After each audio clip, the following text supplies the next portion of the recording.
दोस्तों, मेरा नाम चंद्रशेखर है और आज के इस वीडियो में हम बात करेंगे उन रीजंस की जिनकी वजह से हंगेरी का स्टूडेंट वीज़ा, जिसे हम residence permit for the purpose of study बोलते हैं, वो रिफ्यूज़ होता है।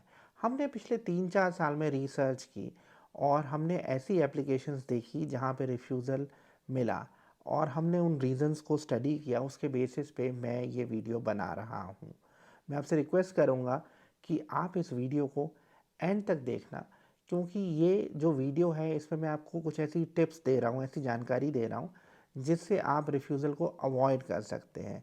इनफैक्ट ये जो टिप्स हैं ये न सिर्फ हंगेरी के लिए यूज़फुल है, अगर आप किसी और ईयू की कंट्री फॉर एग्जांपल पोलैंड, चेक republic, Latvia, Lithuania, Germany, France के लिए भी वीज़ा अप्लाई करें तो भी ये टिप्स आपके लिए यूज़फुल साबित होंगी।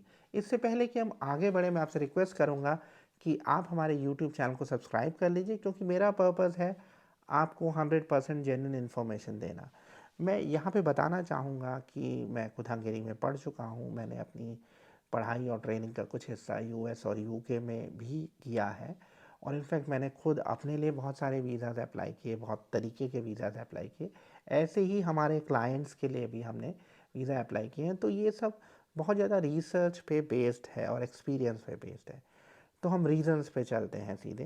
देखिए, सबसे जो एक रीज़न होता है जो बार बार हमें देखने को मिला, वो है रॉन्ग स्पॉन्सर।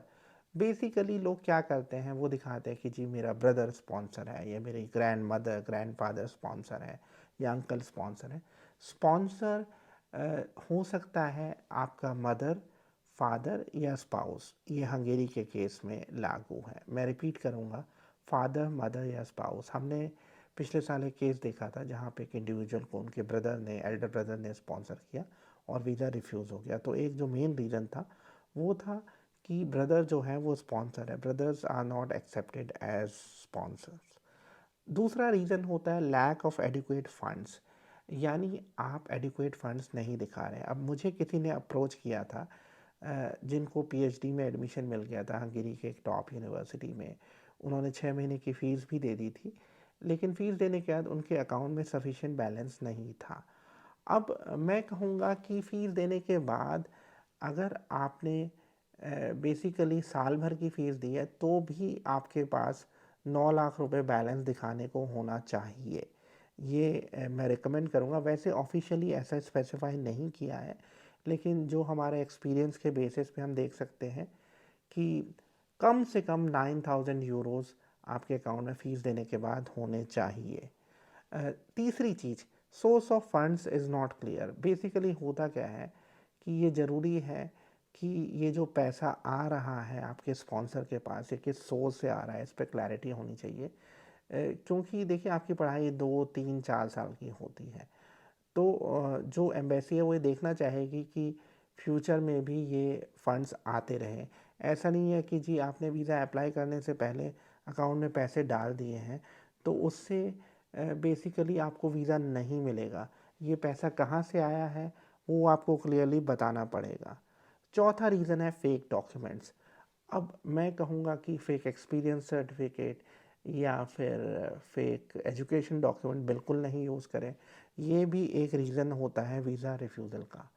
अ, जो पांचवा रीज़न हमें समझ में आता है वो है डैमेज्ड डॉक्यूमेंट्स।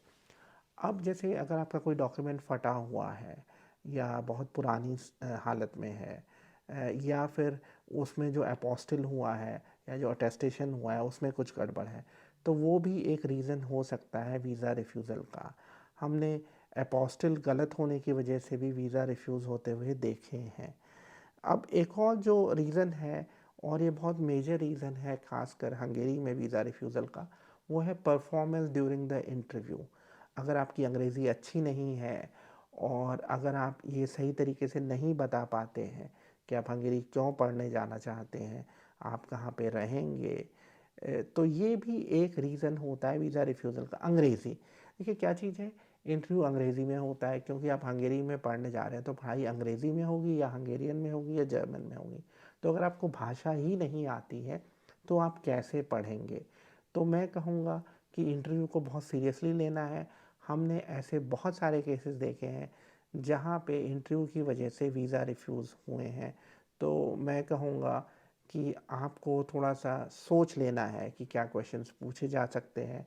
बहुत ईमानदारी से उनका आंसर दीजिए, झूठ बिल्कुल मत बोलिए, क्योंकि जो वीज़ा ऑफ़िसर्स होते हैं वो एक्सपर्ट होते हैं झूठ पकड़ने में। तो इंटरव्यू की परफ़ॉर्मेंस बहुत इम्पॉर्टेंट है, उस पे थोड़ा-सा ध्यान से काम करने की ज़रूरत है। इनकम्प्लीट डॉक्यूमेंट्स, देखिए कई बारी आपके डॉक्यूमेंट्स कंप्लीट नहीं होते हैं। फॉर एग्जांपल आपने एकोमोडेशन प्रूफ नहीं लगाया, या आपके स्पॉन्सर की जो बैंक स्टेटमेंट है वो पूरे पीरियड की नहीं है, इनकम टैक्स रिटर्न नहीं है जितने चाहिए। तो इनकम्प्लीट डॉक्यूमेंट्स, इसका ध्यान रखना है। इनफैक्ट जो डॉक्यूमेंट्स हैं वो एज़ पर चेकलिस्ट होने चाहिए। मेरा एक वीडियो है जिसमें मैंने चेकलिस्ट आपके साथ शेयर की है। यूनिवर्सिटी और कॉलेज नॉट रिप्यूटेड, देखिए ये भी एक बहुत इंपॉर्टेंट पॉइंट है। अब होता क्या है, यूनिवर्सिटी ने आपको एडमिशन दे दिया, सिर्फ उसके बेसिस पे आपको वीज़ा मिलेगा ऐसा नहीं है। यूनिवर्सिटी की रेपुटेशन बहुत इम्पॉर्टेंट है। तो मैं कहूँगा आप जो इनफैक्ट जो छोटे से कॉलेज हैं उनकी बजाय ये कोशिश करिए कि आपको यूनिवर्सिटी में एडमिशन मिले जो रिप्यूटेड हो। उसकी वजह से आपके वीज़ा के चांसेस बढ़ सकते हैं। फिर एक और रीज़न जो मैं पहले भी बता चुका हूँ, इंटरव्यू से कनेक्टेड है, प्रोफिशिएंसी नहीं है इंग्लिश में। अब क्या चीज़ होती है, हंगेरी के प्रोसेस में यूनिवर्सिटी भी आपका इंटरव्यू करती है और एम्बेसी भी। और एम्बेसी को अगर लगता है कि आपकी इंग्लिश ठीक नहीं है तो आपका वीज़ा रिफ्यूज़ हो सकता है। तो इंग्लिश पे बहुत काम करने की ज़रूरत है। ठीक है, आपको आईएलटीएस नहीं देना पड़ा, लेकिन आपकी पढ़ाई अंग्रेज़ी में होगी। फिर एक और जो चीज़ है वो है टेस्ट में परफॉर्मेंस। देखिए क्या है कि हंगेरी के वीज़ा प्रोसेस के लिए, स्टूडेंट वीज़ा के लिए आपका टेस्ट होता है, मैथ्स का टेस्ट होता है, बहुत बेसिक सा। तो कई बारी हमने ये भी देखा है कि इस टेस्ट में अच्छी परफॉर्मेंस ना होने की वजह से वीज़ा रिफ्यूज़ हुआ है। ये जो मैथ्स होता है ये 6th 7th के लेवल का होता है, और अनफॉर्चुनेटली कई बार ये जो टेस्ट होता है ये ऐसे लोगों को भी दिया जाता है जो मैथ्स या इंजीनियरिंग या साइंस की पढ़ाई करने नहीं जा रहे हैं। तो इस टेस्ट की थोड़ी सी प्रिपरेशन कर लीजिए।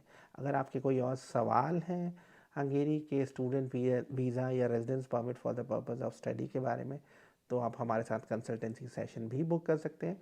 आज की वीडियो में इतना ही। मैं जाते हुए आपसे रिक्वेस्ट करूंगा कि आप हमारे यूट्यूब चैनल को सब्सक्राइब कर लीजिए। Thank you very much.